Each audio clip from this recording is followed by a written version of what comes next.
What's good, everybody? Joe Nice coming to you as always live and direct. And as usual, we're coming to you on a new platform, new setup, new situation, new everything.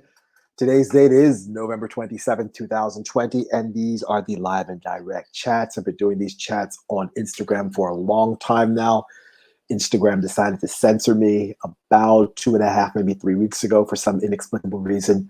Maybe it's because I've been telling too much truth. Maybe it's because I've been talking about all of the craziness that's been taking place around the world, whether it's in the United States, whether it's in Canada, wherever it is, whoever it's with. So we're broadcasting here using new software, trying to get this all set up and working properly. If you have any comments, have any questions, anything you all want to talk about, I'm here. I'm going to be here probably the next half an hour, maybe to 45 minutes or so. And then, it's Friday, so I got some things I want to take care of. There's a couple of things I want to do. So if you want to get into the studio, if you want to chat with me live and direct here, let me know. Send me a message and we can put it on. I can get you in, get in where you fit in. Out to Krista and Hilary saying greetings to you. Hello, howdy, and hi. What's good, what it is. Yeah, lots happening. It was quote unquote Thanksgiving yesterday in the United States of America. I did not celebrate Thanksgiving. I do not celebrate holidays that glorify the genocide of indigenous people. I don't do that. So I chose not to do that. So I did other stuff. I worked out. I went for a walk. I cooked food for myself. I visited my daughter yesterday before she had dinner with her mother, her adopted sister, her aunt, and a few of her people. So all in all, it was good. Out to main man Nick Colony. What's good, Colony? Got Trini business. By the way, I had some roti and some chana yesterday for my quote unquote holiday meal. I had some of that. You can't really get good Trinidadian food here in North Carolina. There actually is a place in Carborough, but not Carborough. No, I'm sorry, Greensboro. There's all these boroughs here in North Carolina. My gosh, Ashboro, Carborough, Greensboro. There's a place in Greensboro. Greensboro is about an hour drive from where I am. And the Trinidadian place there, it's actually not very good at all. It's actually not very good, but it is what it is. So yeah, Nick, out to main man Colony, man. That's my Trinidadian brother right there, man. That's the man right there. So yeah, we got some people that want to jump in. Let me see how this invite feature works. Let me see if this invite feature works, how it can actually be useful. Because it's my first time actually using this new software. And yeah, we're going to see if I can organize this. If I can organize this. If I can, great. If I can't, oh well. And this thing, yeah, this might be a bit, yeah, this is a bit more, this is a bit rich. This is a bit rich. It really honestly is. But there's got to be a way to do this. There's got to be a way to do this. So I just can't add people into a chat. It's weird, but maybe there's a way to do this. Hold on. Let me see if I can do this. You can't always test this stuff out ahead of time, but it is what it is. But yeah, there's a lot happening around the world. I was watching French news earlier today, as I'm typically want to do, because I don't watch any mainstream news from the United States at all. And I'm sure you probably will hear about this. You probably will hear about this later on today and over the weekend. There is I almost said an African American, but he wasn't African American. He was French. So there was a French gentleman named Michael Zecler. He was a music producer. He left his music studio without his mask. Upon realizing that he left his music studio without his mask, he went back to his music studio to get a mask. He goes back to his studio, and the police are like, hey, you don't have a mask. We're going to kick your ass. So they beat him up. They gashed his head open. They used a belly club and started beating him up. They tear gassed him. Seriously, they tear gassed him. Then they charged him with assaulting an officer. There's a video of this on the internet. You can take a look at it. It's floating around the internet right now. It's about 9.5 minutes of him. Actually, the beating lasted for about 20 to 25 minutes. but a couple of videos that I've seen have lasted about 9 to 10 minutes, and there's no evidence of him showing any sort of fighting back against the police. Nothing. He's completely like, hey, look, I don't want any trouble. I'm just going back to get my mask. And the cops used all sorts of racial slurs, called him the N-word. And then they charged him with assaulting an officer. They charged him with assaulting the police, even though the police beat him up. The video comes out. Then it's like, oh, well, oh, yo, sorry. We're going to drop these charges. And then we're going to go ahead and charge the officers with assault, and we're going to suspend them. Then the French president, Colony, bro, I am serious. This happened. You can read about it and you can watch it on the news. It's out there. Then the French president, Emmanuel Macron, said he is shocked by the violence by the police. He is shocked by the violence by police.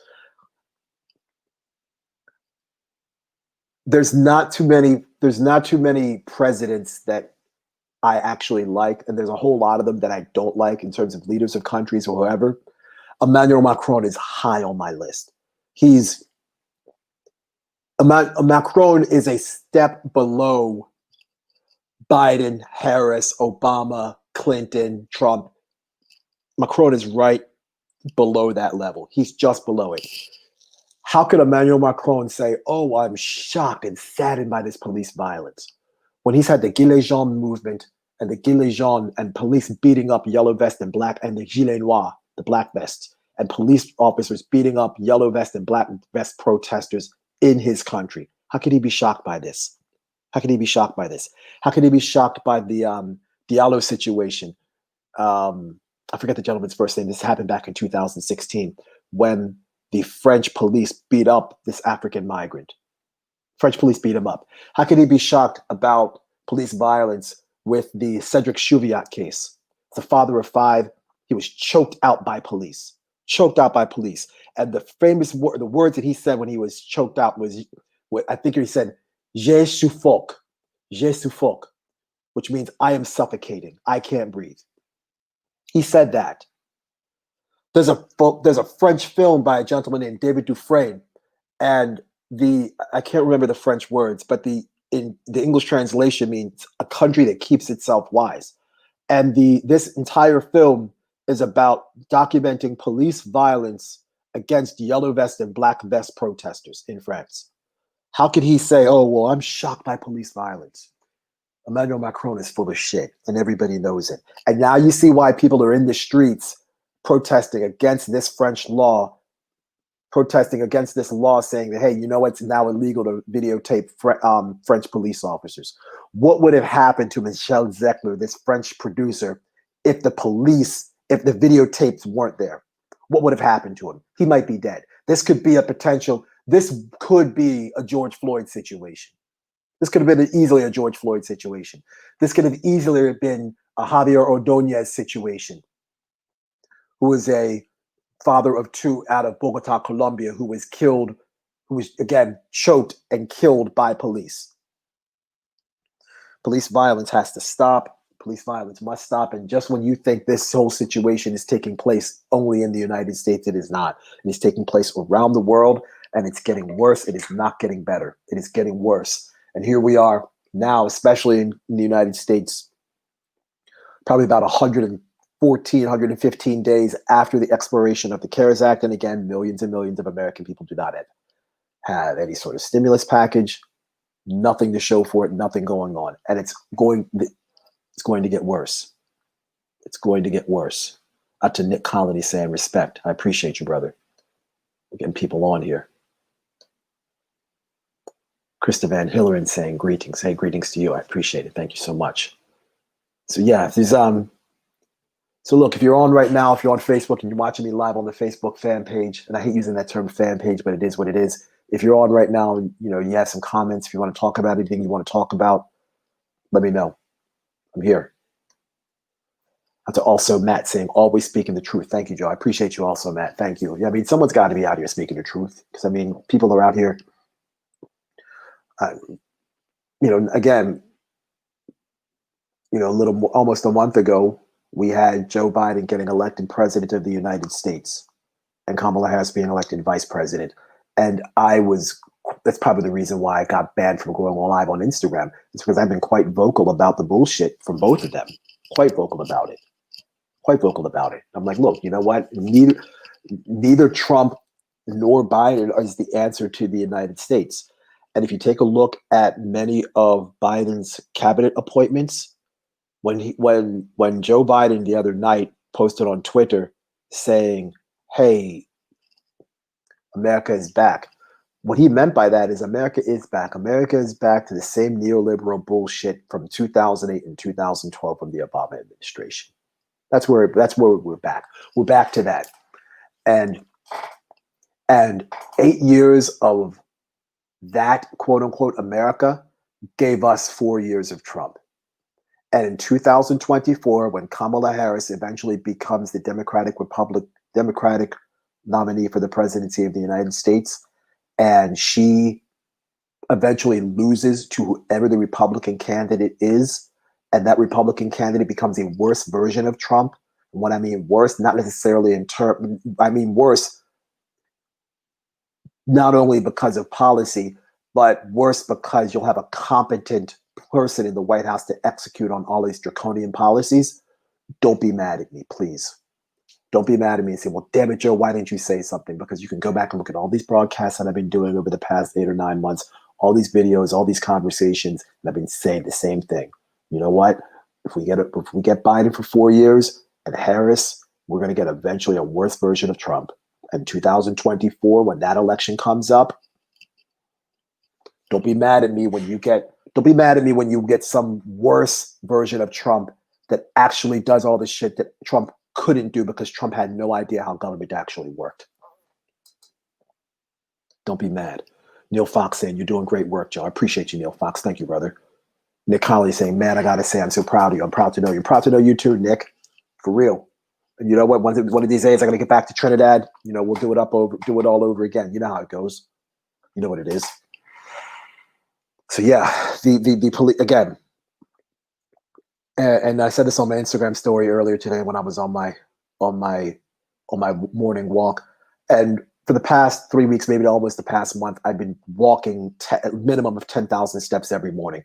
10,000 steps works out to about 5 miles. So I'm doing about a 5-mile walk every morning just to kind of clear my mind, clear my head, and get myself ready for whatever the day has coming my way. And you know, on that walk, I thought about, you know, kind of everything, and today is Black Friday, and I mentioned this on my Instagram story earlier today, and I said, look, you know, today is Black Friday, and Black Friday in the United States and Canada and a bunch of other countries around the world, where customers consumers, whoever has money right now goes ahead and says, hey, you know what? Yeah, let me go ahead and spend money I don't have to buy a bunch of stuff I probably don't need. Let's go do that. And then we'll fight people in the stores and we'll create a stampede and trample over people to get products that 4 to 6 months from now will either be broken or we stopped using because it's either obsolete or we've lost interest in using the product. And now more than ever, especially in the middle of this pandemic when corporations are making billions and billions of dollars and the workers for these corporations aren't getting paid anything, or they're getting paid low and they're not getting health care and they're not getting hazard pay. Don't go supporting these big businesses on Black Friday. In fact, stop calling it Black Friday, because just because it's bad doesn't mean it has to be used. You know, just because it's terrible doesn't have to be use the word black. All right.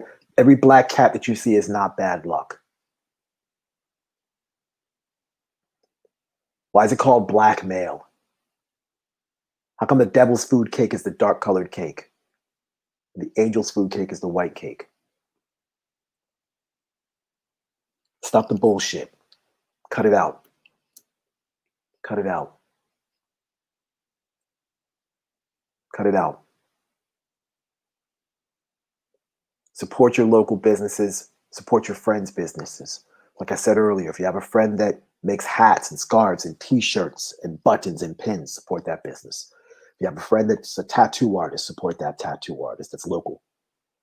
If you got a local co-op grocery store, support the local co-op grocery store. If you got a farmer's market that's working today or tomorrow. There's actually there's actually 3 farmers markets within about 20 minutes of where I'm at right now.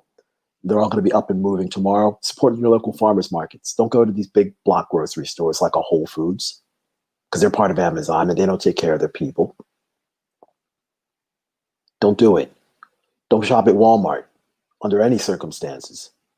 There's a documentary on YouTube right now. You can watch it. I had to watch it. It's part of one of the classes that I took for my first master's degree. The name of the documentary is called It's the High Cost of Low Price. I think that's the name of the documentary. And the documentary essentially talks about how insidious of a corporation Walmart is. Watch that documentary. It's about an hour and 20, hour and 30 minutes. It's on YouTube. And you will never shop in a Walmart again after watching that documentary. It just doesn't make sense to do it. Just don't shop in these big stores. Shop in these local businesses, these mom and pop stores, because many of these mom and pop stores have not been able to get any sort of government support since this pandemic has taken place, because governments aren't doing what they're supposed to be doing for their people. They're just not. So again, if anybody has any questions, anybody wants to talk about whatever, if you want to let me know what you had for dinner yesterday, go for it. I'm all ears.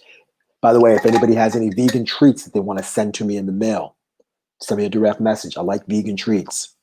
Try to keep the sugar low. All right, try to keep us low carb, preferably gluten free. All right, we can talk about it. I'll buy some off you. I don't have much money, but I like supporting my people, especially people who like vegan treats. And especially people who make vegan treats. I'm all in on that. All in on that. And I'm really liking this software. It's interesting. I'm going to play around with this a little bit more today. Nick Colony saying he had some solid macaroni pie today. I know how Trinity's doing the macaroni pie. My mom, when she used to cook for Thanksgiving, she used to make a mean macaroni pie. Mean one. It wasn't even a pie. It was like a casserole. But, we're black, so, black folk don't really do casserole. So we have to call it pie.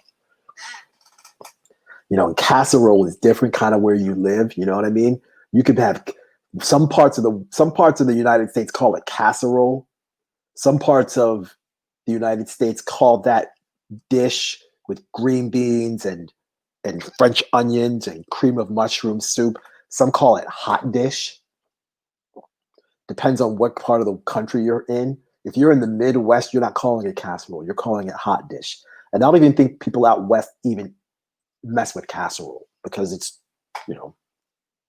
too warm out west. They're not messing with casserole. So I think if you're on the East Coast, it's casserole. Midwest, hot dish. And trust me, just take my word for it. My ex-wife was from the Midwest, and she would say her family will call it hot dish. I'm like, hot dish? What are you talking? Oh, that stuff. Okay, yeah, I'm not messing with that. Yeah.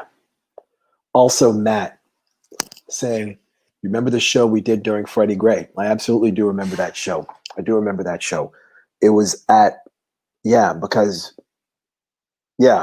forget the name of the place. It was someplace kind of Dundalk, kind of Middle River area.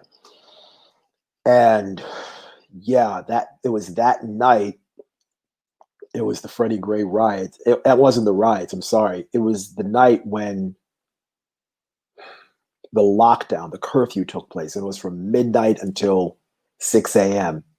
And here I was living in Baltimore City, and the show was in the county. And I think we all had to stay at hotels in the county because we couldn't go into the city. I couldn't go home. And from where I was playing to where the city line was a 3-minute drive. And I was like, okay, I can't go there, because if I go in there, I'm going to get arrested for trespassing in my own city. Crazy, but true. Crazy, but true.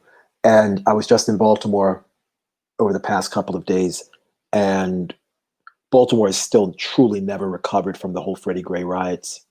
And I vividly remember the Freddie Gray riots. I vividly remember them. It was April of 2015. So we're going on a little more than 5 years now. And yeah, I remember where I was living at the time. I was a grad student at the University of Baltimore working on the first master's degree. And I was living on Reed Street, on the corner of Reed and Cathedral Streets in Mount Vernon. If you know where the Baltimore School for the Arts is, I was one block north of the Baltimore School for the Arts, and the apartment I was living in was on the ground floor, and I was on the corner of the building. So next to my apartment was a cafe. Across the street from my apartment was a pizza shop. So I remember watching the riots take place really at the epicenter of the riots, which was at the CBS on the corner of North Avenue and Pennsylvania Avenue. And from where that is to where I was living, in terms of a crow's flies distance, it's maybe a mile and a half or 2 miles. It wasn't that far at all. And again, just to kind of put a little, since Matt, you mentioned Freddie Gray, from where, and again, I've been to 48 countries. I've probably been to at least 150 cities around the world. There's not a city in the world like Baltimore. Now, granted, you're going to have some cities in the United States and other cities around the world where you're going to have pockets of wealth and pockets of poverty. But no city in the world is like Baltimore. And what I'm saying that is the proximity between affluence and poverty, it's next door to each other. It's next door to each other. And if you're from Baltimore, you know what I'm talking about. But I'll provide a little more context right now. Where those riots took place, where the civil unrest, the epicenter of it, where that CVS is, it's still there now, is in a neighborhood called Upton. Upton, lower income, mostly Black people. You go a traffic light or two east, you're in a neighborhood called Bolton Hill. If you remember the Cosby Show, Bolton Hill looks like the Huxtable residence. Big brownstone homes, mostly white folks and students that go to the Maryland Institute College of Art, and you can't afford those houses. Most of them are apartments, but if you have a big 3 or 4 story brownstone, those houses are going for $1 million, $1.5 million. And it's literally next door to Upton. You go another traffic light east of there, and you're at the western end of Mount Vernon. That's the neighborhood I lived in. And quite honestly, it's mostly students. It's mostly college students and young professionals, either students that went to the Maryland Institute College of Art, students that went to the University of Baltimore, that's where I went, and you had a bunch of students that were at Peabody, the School of Music that's connected to Hopkins. So you had a bunch, that was kind of it. You go another traffic light or two east and down about 3 or 4 blocks, and you're at the old Baltimore City Jail. That's Baltimore. That was Baltimore. So I remember when the Freddie Gray riots took place, and again, my bedroom was right by the windows at the front of the building. And I could hear glass breaking up the street because people breaking into buildings, stealing stuff. The Rite Aid up this corner by Reed Street was completely torn. At the corner of Reed, MLK and Howard Street was completely torn up. Same with that Domino's Pizza. So I was like, all right, you know what? The last thing I need is potentially something crazy happening in my apartment building because I'm right next to a cafe and a pizza shop is across the street. So I ended up sleeping on the floor of my bathroom, the bathroom floor that night because bathroom didn't have any windows. So if a brick or something worse came flying through my window, I was going to be safe. And I vividly remember that. Next morning, I walked around my neighborhood, and any convenience store that was there, it got broken into. The 7-Eleven diagonally across the street from the Walters Art Gallery, completely ransacked. There was that Italian place, Trinacria, on the corner of Center and Park, if I'm not mistaken. All the windows broken out, all those bottles of wine were taken, all the olive oil, all those olives, everything completely taken out of that store. So yeah, and quite honest, and now Baltimore's got all of these expensive properties that are being built, and who can afford them? Who can afford them? The entire west side of Baltimore, I wouldn't say the entire west side because that's a generalization, but most of the west side of Baltimore there's a lot of food deserts on the west side of Baltimore. What's Baltimore doing to address that? What's Baltimore doing to address the crime situation? What's Baltimore doing to address lead paint and lead in the water?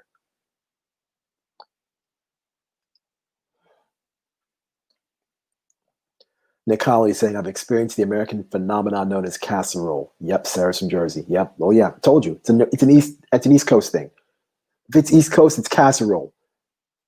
Look, if you're from Minneapolis or if you're from Chicago, Illinois, hot dish. If you're from Madison, Wisconsin, hot dish. Trust me. Also, Matt saying, I miss my town. I had to leave, but I love it there. You know what, Matt? I hear you.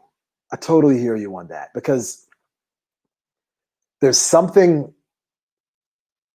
Baltimore has a certain thing to it, and I don't know what it is.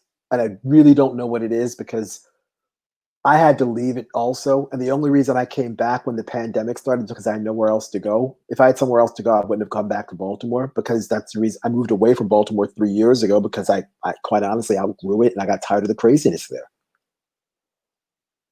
It's like, you know what? I don't need this. I don't need Baltimore anymore. This isn't it. But and that you grew up here, so you grew up there, I should say, so you understand it. There's something about being from Baltimore. So when people ask you, "Hey, where are you from?" and you tell them, "Yeah, I grew up in Baltimore," people look at you different. People look at you different. They're like, "Oh shit, okay, yeah, he's from Baltimore or she's from Baltimore," because there's a certain level of toughness, and there's a certain level of grit that you have to have in order to really live in Baltimore and understand everything that's going on in Baltimore. And there's some stuff in Baltimore that you just have to know that people just aren't going to teach you. I can't explain it any other way than that. But Baltimore seems to have that sort of thing that I think a lot of other cities around the world don't have.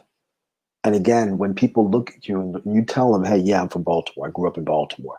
People look at you different. People are like, "Okay, well, oh, okay, hold on. I'm not going to mess with him. He's from or her. She's from Baltimore. They're tough there." There's a different sort of mindset that you have to have while living in Baltimore. And I can't explain it any other way than the way I've just explained it. And if you're from there, you know what I'm talking about. If you're not from there, you'll never begin to understand it. And it's one of those things where you have to live it and experience it to kind of be like, hey, you know what? Yeah, it's Baltimore. Matt saying, I know. LOL. Yep. Yep.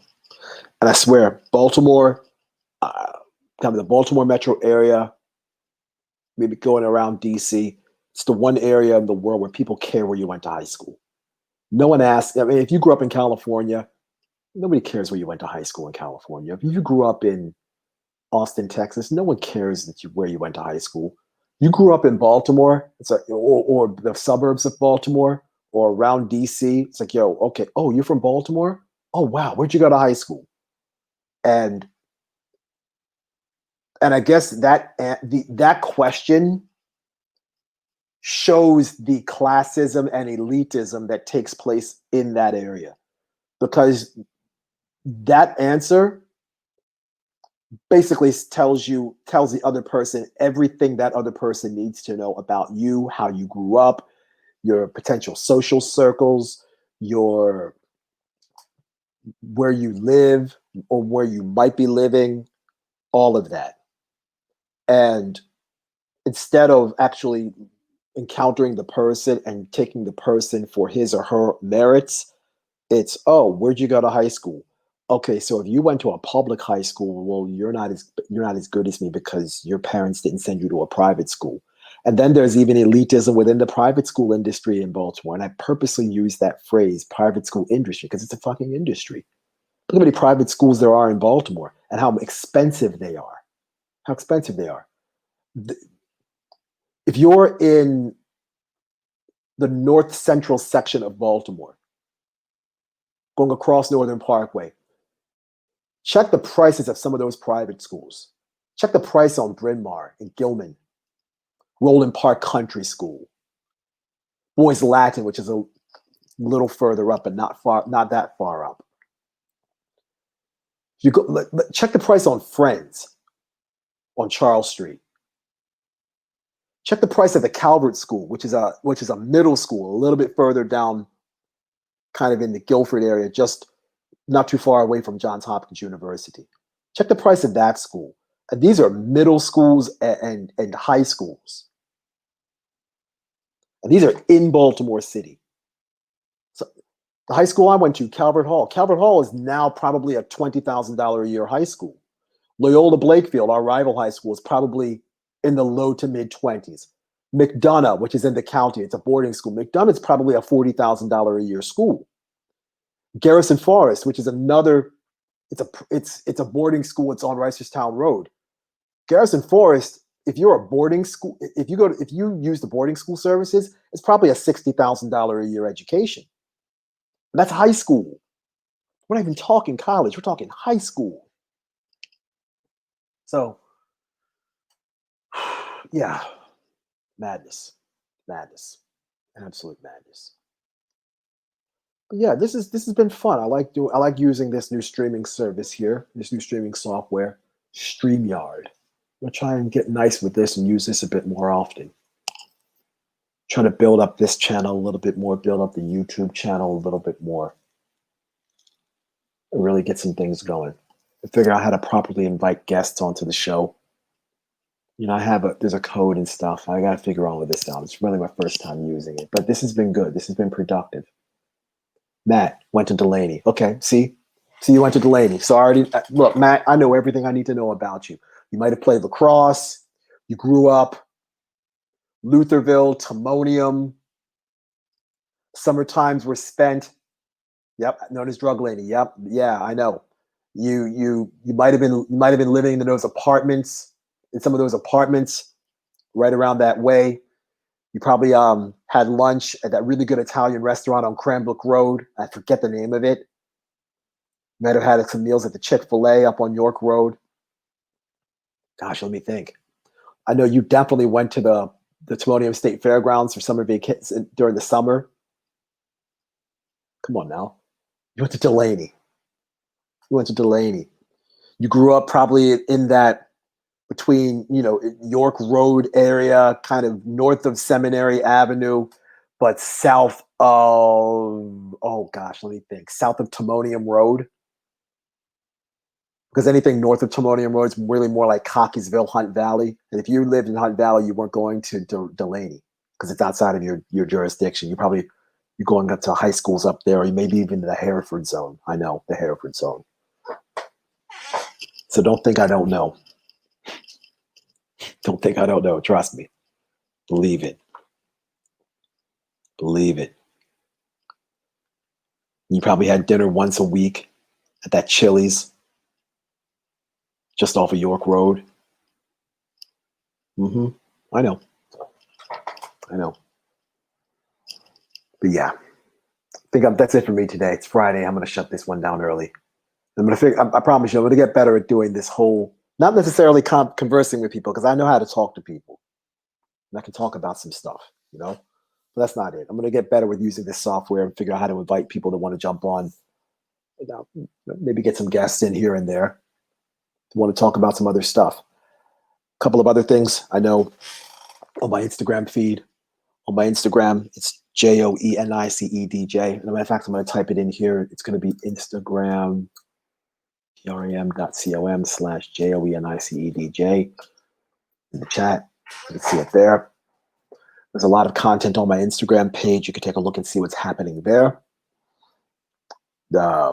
Yesterday, my guy Small Town Pete from Calgary, he and I did an interview on his Instagram channel and on his media network, It's Good TV. So that was excellent. It's good to catch up with him. We talked for about 40 minutes. We talked about a whole lot of stuff. We covered a lot of ground. That video is available on my Facebook on my Facebook pages and on my Instagram feed, on my Instagram TV. The latest edition of the Joe and Cat Chat series is also available on my Instagram feed and on Facebook. You can watch that. Me and Cat Wells, our conversation involved Thanksgiving and racism. We covered a lot of ground in that. We're also going to film episode number 26 of the Joe and Cat Chat series sometime in the next 48 to 72 hours. And the title of that episode is going to be called The Vocabulary of Politics, because there's a lot of terminology and vernacular and jargon that people use when talking about politics and social determinants of health and racism. And when people want to sound woke, they use words, but they don't actually know what these words actually mean, like institutional racism or civil. What's the differences between civil rights and human rights? What is a kleptocracy or an oligarchy? What is a monarchy? What is a corporatocracy? People use these words and it's just like, okay, well, yeah, do you actually know what these words mean? So we're going to define these words so that way when you have a conversation with somebody, you actually know what the hell you're talking about. You actually are educated and smart. You don't come off like a dumbass.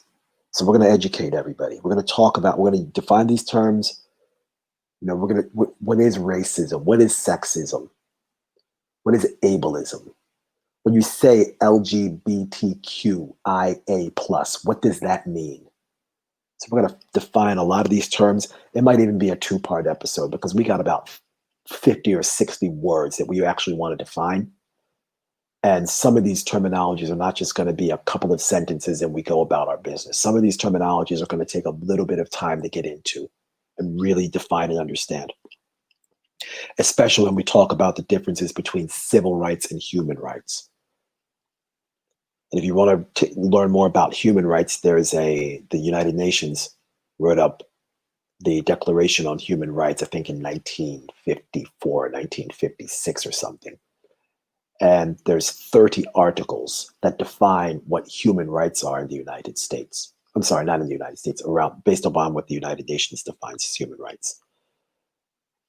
So you have human rights, and then there are civil rights. What's the difference between freedom and liberty? They're not, those two words are not synonymous. Freedom and liberty are not the same. So we're going to define all of these terms and make sure everybody has an understanding of what's going on. That way, when you start reading books about racism and sexism and racist housing policies and wealth inequality, you're like, oh, okay, I know what intersectionality is. Oh, I know what reparations are. Oh, Joe said neoliberal 32 minutes ago. Now I know what neoliberalism is. Well, what is communism? Well, what is socialism? Don't worry, we're here for you. And we're going to define all these terms. We're going to make sure that we provide the type of socio-political education that everybody wants and needs. Also, Matt saying, that sounds amazing. I would love to understand more. That's why we do it, brother. That's why we're here. All right? Anyways, I'm going to make a salad, read some more books, and enjoy the rest of my day. All right? I hope everybody has a wonderful weekend. Hope everybody, please, everybody stays safe and healthy. I know I am. I'm getting these 5-mile walks in every morning, getting these 100 burpees in, sometimes 1 pump burpee, sometimes 2 pump. Definitely getting the kettlebell action in. The weight's falling off my body, which is good. I still want to lose another 15 to 20 pounds.